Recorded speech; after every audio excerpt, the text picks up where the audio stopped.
Hey everybody, Francis Buckley here, and welcome to another edition of How Stuff Works. Now, this week we're going to talk about microphones. Because up till now we've been talking about the basics. We talked about Buckley's rules of busing, right? You got to get on a bus, got to go somewhere, you got to get off the bus. We tied that into signal flow. Well, getting on the bus, there's two ways with a microphone or cable, right? Once you're inside, there's a couple of places that you can work with the sound. You got your inserts and your auxiliary sends, and then you got your channel line output, right? So, starting with the microphone. Now, a microphone is simply a transducer. And a transducer is something that takes one form of energy, changes it into another. And that's what a microphone does. It takes the acoustic energy of me speaking, which moves the air in waves. The waves go in and strike what's called the diaphragm. The diaphragm moves a coil, in the case of one of them, in a magnetic field, creating electricity. Right? So let's talk about the different types of microphones, because microphones are kind of misunderstood, almost mystic, almost mystical. They have magic qualities. Anyways, microphones are pretty misunderstood, but they're simple things to understand. And once you understand them, it can help you choose which microphone is best for what it is that you're trying to do. Right? So there's three basic types. And they all work on kind of the same principle. Right? Let's start with the first one, which is what we call a dynamic microphone. Right? Sometimes called the moving coil. Why is it called the moving coil? Because, as I said, there's a diaphragm, and the sound wave comes in and hits the diaphragm and moves it back and forth. Great. Right? But connected to that diaphragm is a coil, and that coil goes around a magnet. Doesn't touch it, it just kind of wraps itself around it. And as the diaphragm moves back and forth with the coil attached to it around the magnet back and forth, that wire moves in and out of the magnetic field, creating electricity. And that electricity runs down the wire and goes into our recording device and is recorded as an electronic signal. And then that electronic signal is played back.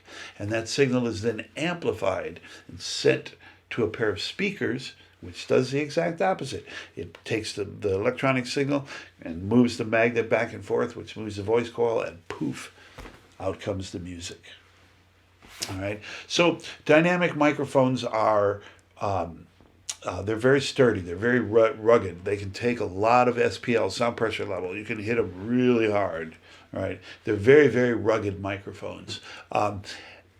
Trade-off is that for being rugged and being able to boom, take a pounding, they're not as sensitive, right? So picking up quieter sounds are not their forte. So that brings us to the next type of microphone, which is the condenser microphone. Now, the condenser microphone, the only difference is that its movement of its diaphragm, if you will, is so much smaller than the movement of the diaphragm on a dynamic microphone. Now, again, we're talking about very small movement, right? Very, very small movement. So with the condenser microphone, we now have a backplate that's been charged with a little bit of electricity. So with condenser microphones, we have to use what is called phantom power, or 48 volts. So we have to hit it with this 48 volts, which then charges the backplate. In front of that is the front plate, of course, which is the equivalent of the diaphragm. And as you speak, that front plate moves closer to and further away from the charged backplate, and that also creates electricity, which is then down the cable to get recorded, back out of the recorder to the amplifier, turned way up and pushed out the speakers. Right? Now, condenser microphones come in a couple of different varieties, right? First of all, we have what are called large capsule and small capsule. Right? So the bigger the capsule with a microphone, kind of the same with the speaker. The bigger the speaker, the more bottom end you'll get out of it. The bigger the capsule on a microphone, the more low end it will pick up. Right? I think the biggest ones are 1 inch. I could be wrong. Right? So condensers come in large capsule and small capsule. Right? And it's quite easy to tell the difference between the two of them. Right? The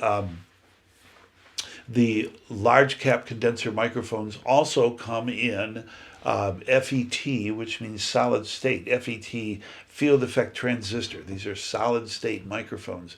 But condenser microphones also come in tube, in lovely warm tube microphones. And the way you tell a tube microphone from any other microphone, a tube microphone is going to have a separate power supply. All right? Now, the other ones that are starting to make their comeback are what are called ribbon microphones. And ribbon microphones are pretty cool. But the reason I say they're making their comeback is because early on, the material that the ribbon was made out of was very, very flimsy. And if you hit it too hard, you would break it, right? So the operation of a ribbon microphone is like the condenser and the dynamic. There is a magnet. And hanging in this magnet is a corrugated, which means a zigzag piece of basically aluminum foil hanging in there. And the sound comes in from the front and the back and moves that aluminum foil in the magnet and does the same thing. To the each end of the foil, there is a wire connected to that, which goes to a transformer, and out it goes. All right, so it's the exact same principle. Modern ribbon microphones are much more sturdy. They can take a lot. We use them on guitar amps now. They're really cool, and on drum overheads and whatnot. They're really, really cool. Right. So accompanying each microphone is a thing called a polar pattern, and every microphone has a polar pattern. The differences in the polar pattern have to do with the shape of the capsule of the microphone. Polar patterns determine direction.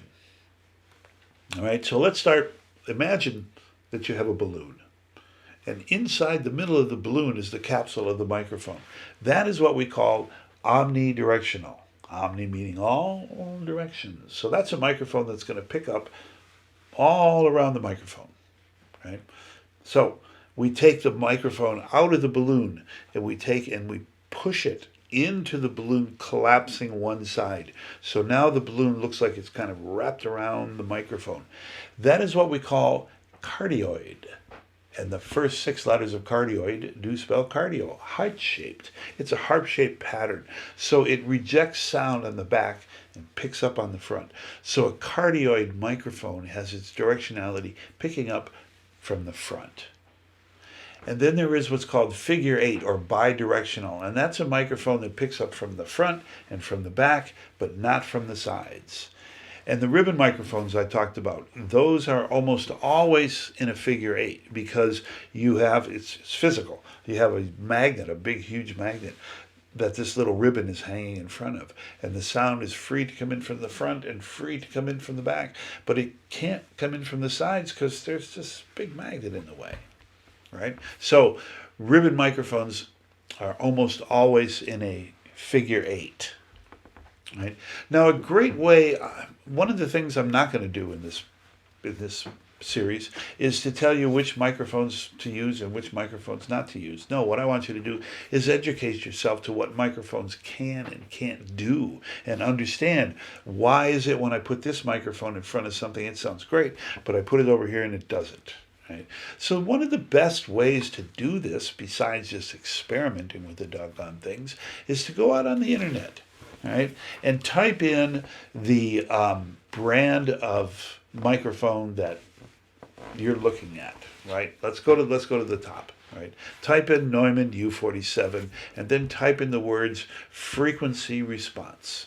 And up will come charts that show you the frequency response of the microphone, and they will show you where the microphone, what you would ultimately, theoretically go for in a microphone is one that has a perfectly flat response, because the chart will show you from 20 hertz to 20,000 hertz, our theoretical range of hearing. And it will show you how that thing measures going from 0. Whether it's pushing something up or whether it's dipping something down along this theoretical bandwidth, right? So a microphone that has some push on the top end is going to be a little bit brighter, right? It's going to give you more presence into it. A microphone that has a roll-off on the bottom end is going to not give you as much bottom end.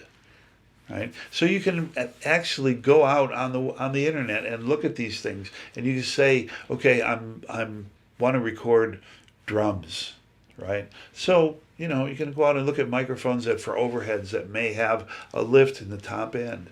We use a lot of times we use a Shure SM57 on the snare drum, and if you go look at the frequency response chart, you see why. Because it rolls off the tubby bottom end, then it's nice and flat through the middle, and then when it gets up to about the 6 or 7K range, which is where we like to push snare drums, it gives you a little bump at 6 or 7K. That's the microphone to use. Right? Ribbon microphones tend to be warmer. They tend to have a roll-off in the top end. So if you've got somebody with a really bright voice, a ribbon microphone might be a choice. Right?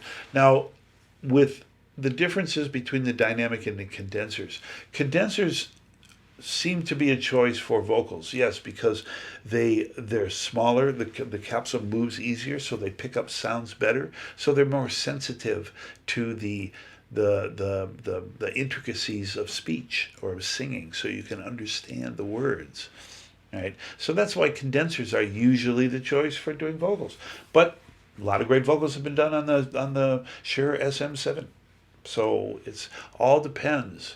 Don't get locked into this is a vocal microphone, that's a guitar microphone, this is a kick drum microphone. No, experiment, try different things with different microphones and see what you come up with. Right?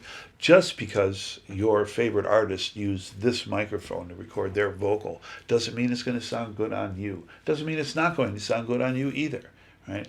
And nowadays, expensive microphones does not mean great microphones. You don't have to spend a lot of money to get great microphones these days.